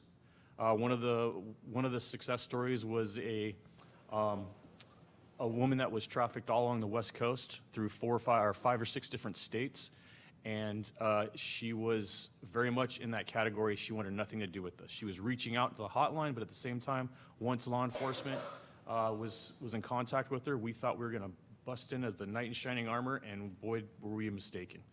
And that's just what she was conditioned to do. But since then, we have used our partnerships with our advocates and given her time and space, and we've had, Patrick is prosecuting the case, and we're expecting great results, and she is doing extremely well. She's in a drug treatment program. She's been in it for upcoming on a year now, and she is very invested in making sure that her trafficker is prosecuted, and she is staying involved, and we stay in touch with her on a weekly basis at minimum. One of the other success stories, real brief, was from the Wissington case. Our 15-year-old victim in that case was not someone who wanted to come to court. She did not want to tell her story. She had moved on. She really wanted to avoid any discussion of the trauma. And over time, by working with her therapist in her group home, she was convinced that in order for her to move on, she needed to face her perpetrator. And so that's what she did. She's now 17 years old, and she is on track to graduate from high school. She's also performing she's outreach to individuals who are also at risk. And in court, it was really a very inspiring moment when she was being cross-examined and asked about her motivation for testifying. She told the court that, "I'm not here for revenge. I'm here today to find closure for myself." And it was a very powerful moment in court. And she is well on her way to doing some really fantastic things in life. So our prosecution trends, there's no shortage of cases in Santa Clara County. We've been prosecuting cases that have been brought to us by every law enforcement agency in the county, as well as the Light Task Force. These cases are very litigious. The narcissistic traffickers that we're dealing with believe that we're not going to be able to get the victims to court. And so the cases are moving on in the criminal justice system, and we're actively litigating these cases. Post-filing cases are requiring extensive resources. Our DA investigators, as well as our partners in our law enforcement agency, continue to build rapport with our victims and keep them engaged in the process. We have also had to use DA investigative resources to continue to build the cases as they move through the criminal justice system. We're using DA investigators to do very sophisticated cell phone analysis in order to corroborate our victims' testimony and show that the patterns of trafficking are occurring. We're also using forensic accountants and DA investigators who have expertise in financial crime investigations in order to deal with the tax evasion and address money laundering and real estate fraud and other related crimes, what we call collateral crimes to the trafficking. And so these cases become very time and resource intensive. We also were very happy to get a grant earlier this year where we added a victim witness advocate in the DA's office who's especially assigned to working with trafficking cases. And she's been working with Community Solutions and Justice at Last and the other partners within Santa Clara County to help continue to keep the victims engaged in the process. And it's truly a collaborative effort. And one thing I neglected to mention in terms of the trials that we've done this year, our partners have been with us every step of the way. And I do want to give a shout out to Justice at Last and Community Solutions. In the 5-month trial, I had a representative from Community Solutions and Justice at Last during every day of the victim testimony in the case. That lasted several weeks. And so they were right there elbow to elbow with me as we were in court and litigating these cases. You want to talk about the residential problem? Sure.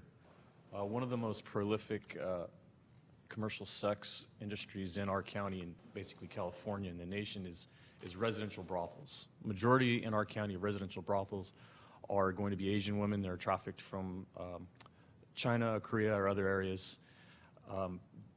For a long time, they have not gotten the attention that they've deserved. There's so many of them, and they are so difficult to investigate because of language barriers, cultural barriers. There's very little cooperation with law enforcement, and the criminal organizations that run them are really good at isolating themselves. So we can identify a brothel pretty easily, but what we don't want to do is just go to that brothel and contact a victim and not be able to move up and arrest and prosecute their traffickers. So we don't want to just shut it down, because what happens is when we do that, it just pops up in another location, and then the same victim shows up there at the new one. We want to put a stop to it. So we've investigated some time and resources into investigating residential brothels. There was 2 major investigations. Both of them took well over a year, some of them up in the multiple years. We partnered up with Ventura County, who started investigation down there, and it moved up into our county. We spent a lot of work. A lot of people in this room actually spent a lot of work on that case. And then we have a local one that just our task force has handled for the most part. That is one of those cases that Patrick was talking about, where we're really going after it from a collateral crime aspect, because they are extremely difficult to prove and to investigate, and so we are taking the avenue of going after those collateral crimes, those white-collar crimes, those money laundering and real estate fraud. And so we are in the process of prosecuting those now, and we hope to have some success. But overall, with just those 2 cases, within a 7-month period, I think we shut down altogether over 20 brothels. We had, I believe, about 17 victims that were recovered and arrested. In one case, at least 6, so I'm looking at probably over 10 suspects. So there has been progress made. Yeah, on the self-initiated case, I've been working that case with the Light Task Force, and on that case alone, there were 6 brothels identified, 5 victims, over 15 suspects are pending charges, and over $1 million in asset forfeiture has been initiated on that case alone. So we're really trying to take a multi-prong approach in dismantling these very sophisticated organizations and understand how they operate, how they're laundering their funds, and ultimately make as much dent as we can into how these organizations are working. Massage establishments, in terms of an update, I think we're well aware of how San Jose's been approaching this particular issue, and they've been making tremendous progress over the last 2 years, with shutting down 107 enlisted massage establishments in 2018, another 79 massage establishments in 2019. And their process has been a process that's been fluid, it's been evolving, and what they've adopted over in this past year in 2019 has been more of a partnership approach with Community Solutions and the South Bay Coalition, and adopting best practices in how they're handling the victims. It's been more of a victim-centered approach. They've been bringing out advocates in all of their undercover operations, and this year they've had to move to a more involved undercover approach to these illicit massage establishments. Last year it was more focused on the landlord education program, and when they go out and they do their operations, they're bringing advocates with them, they're bringing translators with them, they're bringing brochures where services, for those that don't want to cooperate, they can take a brochure with them where they can seek services at a later period of time, and more importantly, from what's been reported to me, they haven't been conducting arrest of commercial sex workers. Good. Patrick, I'm sorry to interrupt, is that relatively recent, like within the last maybe 6 months, this kind of approach? I can't speak for when they started this. I did speak with Lieutenant Messier of the Vice Unit in preparation for this presentation, and he's informed me that that's the approach that they've been taking this past year. I know that they recently did a presentation for the City Council. It's my understanding that that same information was conveyed there. I ask because, and again, this is one of those one of those things I'll just say is that I think we're getting better. And I think one situation that I know a number of council members raised was they were really excited about the massage parlors being shut down, but concerned that we weren't providing services, that we weren't right in there providing services. So I think that's really great. And I recognize we're changing the way we do things. So thank you for that. I certainly don't want to sit here and speak for San Jose in terms of their approach, but from at least the comments that have been conveyed to me, they've recognized at least some of, I guess, the deficiencies from the work that they did from the previous year, and they have met and consulted with the South Bay Coalition and Community Solutions and brought them in as a partner, and has adopted some of the best practices in terms of how they're going to approach and provide services. Is the victim advocate that you have also part of supporting San Jose, or is the victim witness advocate that you have primarily working in collaboration with cases as you're working on them? Our victim advocate is primarily working with cases that are moving through the criminal justice system. Thank you. Super, I'm sorry. So I wanted to, with regards to your question in terms of how long San Jose PD has involved advocates, and the San Jose Police Department has been a member of our coalition since 2006, and it's actually always done a really good job at involving advocates. We do have a protocol for multi-victim operations as well as for individual victims, and this approach to bringing out advocates when law enforcement goes out to potential massage establishments where survivors might be found, it's pretty much since San Jose PD started doing that, they involved advocates in one way or another, and now in person, and making sure that survivors are being connected for support. Of course, I just, one other just point I want to raise is that I think one recommendation that I'm going to also make, and we can do this through the Sheriff's Office and the DA's office, but also with San Jose PD, is I think one of the really important bodies of information we need is of the people we're contacting who are taking advantage of resources, who aren't, what are the conditions of those engagements. And the reason is that I think one of the improvements that may be necessary is something actually that you raised, which is just making sure that we have language and culturally appropriate folks. And we don't always know all the information before we go into a place, so how we respond more quickly, I think, is going to be really an imperative in terms of the needs of the operations. And one of the objectives in the next few months is we are in the process, and I'll be talking about this in a minute, in updating our law enforcement protocol. Good. And certainly we've already met and discussed, we've had an initial meeting to revise the law enforcement protocol. And one of the objectives is one, to create a protocol that's workable for first responders, as well as task forces and agencies that are doing proactive criminal investigations, so that they actually understand what they must do versus what's discretionary. And that would involve bringing in advocates, that would involve bringing in culturally appropriate advocates and interpreters, so that we can do the best outreach we can, and more importantly, make the protocol user-friendly, where the information is readily accessible. Right now, the protocol is off the top of my head, I believe it's like 40 pages, and it's just not it's just not reasonable to expect a first responder patrol officer to understand all the information in that protocol. So really highlight the information that's appropriate. Thank you. So I just want to again say thank you, because hearing some really good things, even change in language that I may not have heard earlier. And I really, really appreciate that, and the training that you all are doing, that it's not just that information's not just staying in the task force. And to Perla's point, we did have a presentation earlier in the year that the individuals reported that there were no translators on site and no advocates on site for the vast majority of the 140-something massage parlor action. So that's what we were following up on. Thank you. And so we do have a protocol in place, again, for multi-victim operations. And typically, the way that protocol is put into place is whatever law enforcement agency is initiating or coordinating the operation will contact our Community Solutions, because Community Solutions is the point agency, and they'll let us know we're going to have an operation on this date.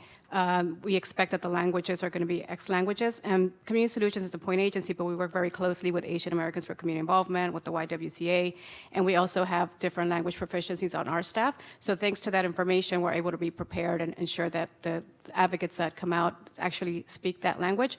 There was a time, I think that we're getting better at ensuring that advocates are invited out every single time. So thank you for bringing that up. I'd also like to thank you for your presentation. I did want specifically with regard to massage establishments to sort of focus on the fact that there's often an intersection of labor and sex trafficking, and that I think it's important to screen for that. And I know that the human trafficking the people in the police department as well as the DA's office are very cognizant of that. But just if Vice or some other area, some other department goes out there, that it would be really important, because I have heard reports about the almost minimal pay that some of the people are receiving, and that may be some coercion as well. So I think it's important to screen for that. And I hope, and I'm hoping you have mechanisms whereby all of your expertise also gets transferred to the other police department, the other units in the police department.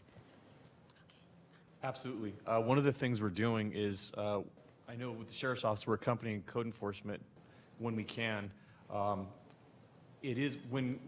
It's hard to make a exploitation case during a compliance check because there's certain things in place that, we can't just go barging into rooms and catching people in the act of things. So what we have begun doing is we're taking the same approach with massage parlors that we did with residential brothels. We're looking at it from we want to put an exploitation case. We want to go after the traffickers. We want to go after the people who are doing that. And labor trafficking is absolutely on our list when we investigate them from a criminal aspect. To speak on Perla's topic that she talked about, getting it across multiple agencies, the Light Task Force and our San Jose human trafficking team, we're pretty good at, we bring advocates ahead of time when we know we're going to be in touch with victims or survivors. We are also starting to work more and more with every agency across the county and doing other types of operations that don't always do this as much, and they don't know that. But they know that now, because they're working with one of us, and we make sure that that's happening. So I think we always want to bring an advocate out so we have them right there with us on the initial contact with the victim. Thank you. I'm going to take two more comments, and then I realized that I jumped in the middle of your presentation, so I apologize for that. So Shay, no, please go Shay, and then Greta. And So something that we talked about earlier before the meeting is with me and Ruth, it's about education. Understanding from the law enforcement side is, yes, they can't learn every single program and training that's possible, but when you have the attention, the audience of people that are already processed in Elmwood on the women's and male side, is to have some sort of training to introduce the idea of, hey, this is what's happening, because many of them are involved in it. And so if you're training them about their rights, the programs are out there, and what you're actually doing in the community, they sort of know that it has more attention on this, and there's a more focus on this, and they'll think twice about doing it in the community. But it's to understand like how you prosecute, how you're out there, like they don't see you, but you're there. I just thought it would be something that Ruth has trained at Elmwood before, something that we can revisit, and that way at least she's helping on that side. Thank you. Greta? That comment kind of goes a bit towards one of the questions that I had, which is, I wondered if you're seeing any trends in the types of persons who are engaged in trafficking, and thinking about from a prevention standpoint, we've been talking about how do we prevent people from going in and becoming victims in the sex trade and sex trafficking industry, and how do we deter folks from purchasing sex. But I'm wondering if you have any insights on how, what are sort of the trends in who's becoming a trafficker and how we can interrupt that cycle early in the life of the persons who are engaging in this type of activity. Well, I think we're seeing all types, and I think it's, and I know Sharon discussed it. Trafficking is very lucrative, and we're seeing people that tend to be violent criminals, and they're bringing that violence to trafficking. So trafficking is becoming more and more violent every single day, It's more lucrative than drug dealing. It's more lucrative than dealing guns on an individual basis. So it is attracting attention from the worst of the worst. As far as the types of persons we're seeing trafficking, it really depends on the type of commercial sex. Obviously, there's the online, there's the brothels. A little bit different, but the same point is, I mean, an exploiter is an exploiter. They're there to take advantage of people. We haven't seen, usually they have some sort of criminal background. I'm not sure exactly what else you're looking for. I don't know if you want to. I would just add, I think one of the big challenges in terms of prevention and identifying those who are conducting the exploitation is that a majority of the victims as well as the perpetrators are not from Santa Clara County. So they're coming from areas all over the state of California. Santa Clara County is a stopping ground on the circuit. It's before they head down to LA. So it might begin in Sacramento, Stockton, San Francisco, Oakland, and San Jose is a stopping ground for a variety of reasons. Customers, Johns, will pay more for commercial sex in Santa Clara County. So I think in terms of prevention effort, it's going to require a regional approach. It's going to be bringing in the stakeholders from our neighboring counties, Northern California, to really identify, where the victims are coming from and how we can get to them, educate them, and provide services to them on the front end. So do you want to go ahead and finish your slides, and then I apologize. I think we've kind of jumped ahead. Yeah. We've talked about the code enforcement work that Light's been doing. And last week we held our first meeting to revise the law enforcement protocol. We're going to be meeting again in January. We've identified two broad areas for substantive changes to the protocol. One involves the need to make the protocol user-friendly. The second of all, to identify mandatory what law enforcement must be doing when they identify a case that involves human trafficking.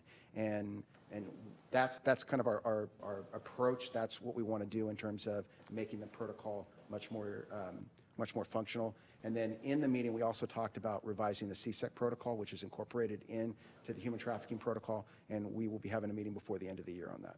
Excellent. Now, are there any comments or questions? Yeah. Ruth, can you? I thought the meeting was very productive. It was very well facilitated, and I thought that the input from all the participants was really very valuable. I was very impressed with that meeting, and I'm looking forward to something really good coming out of it. And I just want to share my thanks and really ask that as you take a dive into the next phase of the work, I really am wanting to understand where people go when where do victims go when we're interrupting the crimes? And I don't know the best way to do that, but I'm just going to ask that you all think about how to do that. And I really want to say how much I appreciate the work that you're doing. And I'm thinking back to when we started and hearing Perla say, no, Cindy, don't be mean to the public safety. They're doing a great job. It's just so different than where we started, and I feel like not different in a bad way, but like that all these relationships are getting deeper and more meaningful, and that we're really starting to understand each other's role and work. And I just want to share my appreciation to you, but also to the advocates that got us here. So thank you for that. So, Supervisor Chavez, sorry. Yes, and just real quick, Pratima, I just wanted to say, I know we have some representatives here from our congressional offices and our assembly offices. We're going to go to you next, and I just wanted to make sure you didn't think I'd forgotten about you. Go ahead. I just wanted to highlight two other areas that I think this task force could pay attention to when we meet next. One is SB 2034, and we know we've been working with VTA and Jay's predecessor on ways to support the transit worker education bill, and also SB 970, which is for motel and hotel workers. I think it goes to the point that Greta brought up about looking at where our are we seeing traffickers, and the panelists informing us that it's not just here in Santa Clara and there is a continuum and we fall in the continuum. I think that there will be some momentum with these two. Thank you, Pratima. I appreciate that. One thing I'm going to just say, because I really do need to go to these speakers, is that any ideas that people have about what they want to learn about, get those to Maya. And one thing we haven't done in a while is we have not brought you back a work plan. And in part, we hadn't done that because you may recall that we were looking at moving these to annual meetings, not to disband the task force, but really to use people's time well. I think, though, that based on all the discussions we're having about the work we're trying to get done in a whole bunch of different areas, it makes sense for us to meet again probably in the January, February timeframe. So we're going to have actually, that was in my notes, so you're giving me the ojo. Okay. Maya who never stops. All right. So, and then we can talk a little bit about a work plan then too. Ladies, I'm not sure who to start with, but maybe we'll start with Congresswoman Lofgren's office if there's any reports you'd like to make. Good morning. Thank you for having me. My name is Carrie Duncan, and I am here on behalf of Congresswoman Lofgren. I wanted to share 2 brief updates with you. Earlier this month, Congresswoman Lofgren was a Democratic co-lead on the Survivors' Bill of Rights in the States Act. The reference number is HR 5026. What this bill does is it encourages states to give victims of sexual assault the same protections they're currently afforded under federal law. It provides incentives to ensure sexual assault survivors know their rights and have access to the results of their rape kits, as well as to have their rape kits preserved for longer periods of time than most states' laws currently require. It's a counterpart to the 2016 Federal Survivors' Bills of Rights Act that Congresswoman Lofgren was also a Democratic lead on.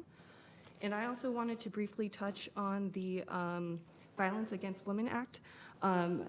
Congresswoman Lofgren voted for and was a co-sponsor of the Reauthorization Act, and it did pass the House in April of this year, but unfortunately it has not yet been taken up by the Senate for a vote. So, thank you. Thank you. Stacey, welcome. And I'm sorry, I don't have 2 brief updates. I'm trying to be brief, but I have a few things that I do want to bring up. And so my name is Stacey Shee, District Director for Assemblymember Osh-Kalra. And so first thing I want to say is thank you to Pratima for bringing up AB 2034. That was something without VTA's program for us to model off of, it wouldn't be possible. And that's the bill for human trafficking awareness training for transit employees. And so that was something we were happy that then Governor Brown was able to pass into law because it really sets a good example for the rest of the state. This year we did see a lot of work legislative-wise for human trafficking victims, and so you'll see kind of like a common trend for our legislation that was passed into law, signed into law by Governor Newsom, has to really do with protecting our sex workers and ensuring that we remember that they are actually victims of crime. So SB 233 by Senator Wiener, that was a big one. That's for immunity for arrest, and we saw a lot of community support, which was really helpful. One of the things is when we have a victim of crime, a sex worker, if they come before law enforcement and wants to cooperate with law enforcement because they're a crime of either a violent crime or a felony, whether it's sexual battery, human trafficking, stalking, extortion and abuse, that they won't be prosecuted for prostitution. Even if they come forward with a condom as evidence of being a victim of crime, that's inadmissible in court, and that they can't be used, that evidence can't be used for prosecuting for prostitution. So that was a great bill that was signed into law, and Senator Wiener has been a very great partner with Assemblymember Kalra.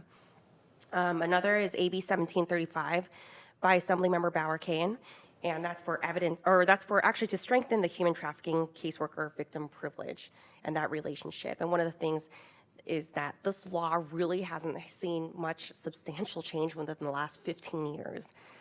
So a lot of change was needed, and one of it includes removing a provision currently, before this was passed into law, the law authorized the court to compel disclosure of privileged information from a caseworker if the victim was either dead or not a complaining witness. So that's changed. It also modifies the definition of human trafficking caseworker to ensure that our caseworkers are coming from verified, educated, experienced, non-governmental organizations so that our community partners are vetted and that we ensure that our victims of sex crime are getting the best assistance and support and resources necessary. Another one was SB 630 by Senator Stern, and this is great for local jurisdictions because it really just wants to, codify and just remind that local jurisdictions, their hands aren't tied by the state when it comes to slavery and human trafficking. And so a lot of confusion comes with local jurisdictions when it comes to, well, what state law do we have to abide by when it comes to enforcing human trafficking? But SB 630 really helps local government bodies to be more aware about their ability to enforce. And then there's AB 917 by Assemblymember Reyes, and this is important because it protects our immigrant communities, our immigrants who are victims of crime. As we see federal government start rolling back on a lot of protections for our immigrant community members, this really helps protect them from deportation when they are a victim of crime, especially human trafficking, and that they're seeking a delay in a protection for their certified petition. So, for example, right now in federal law, they could get a certified petition to stay if they show that they're working with law enforcement in good faith to prevent deportation, but the process to get that petition is so lengthy, and that really jeopardizes the victim's ability to stay. And so AB 917 reduces the timelines and changes the processing timeline to be shortened so that that doesn't get in the way. So it really helps or protects our victims that are immigrants. One last thing is more on the labor trafficking. Assemblymember Kalra, and I know Ruth has been a great partner on most of these, is our AB 403 retaliation claim. So this was Assemblymember Kalra's bill that was signed into law. So it really extends the retaliation claim from 6 months to 2 years. So it really is, the intention was for immigrants who were scared to come forward, but really this labor trafficking is big.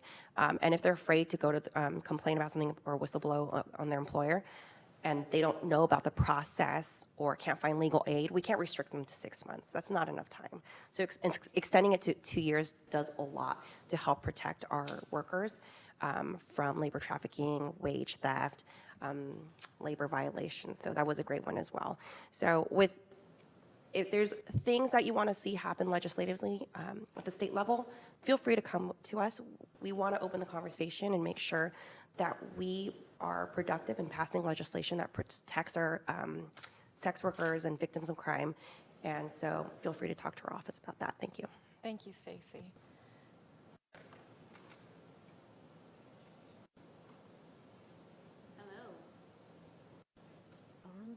Not working? Can you hear me? Okay. Hi, everybody. So my name is Lakeisha Bryant, and I am a field representative, and I'm here on behalf of Congressman Ro Khanna. And I just have a few updates from what our office, our legislative team has worked on in DC thus far. So a couple of co-sponsored bills that our legislative team has been working on is HR 4319, which is the Immigrant and Witness Victim Protection Act, and it was actually introduced by Rep. Jimmy Panetta. And this legislation would eliminate the U visa cap of $10,000 per year, institute a statutory timeline for applicants to receive much-needed work authorization for U visas and T visas, and prohibit ICE from targeting undocumented immigrants before they can access immigrant protection under the Violence Against Women Act and the Trafficking Victims Protection Act. Another co-sponsor HR is 511, which is Protecting Domestic Violence and Stalking Victims Act. And this is a more geared toward domestic violence, but it restrains the temporary restraining order loopholes against boyfriends and against intimate partners and stalking. HR 2438 is the Non-Invisible Act of 2019, and this is a bipartisan bill that establishes an advisory committee on violent crime to combat the epidemic of missing persons, murder, and trafficking of Native Americans and Alaska Natives. So those are the co-sponsored bills that our office is working on thus far. And then we have some supporting letters that Congressman Khanna has put his name on as support.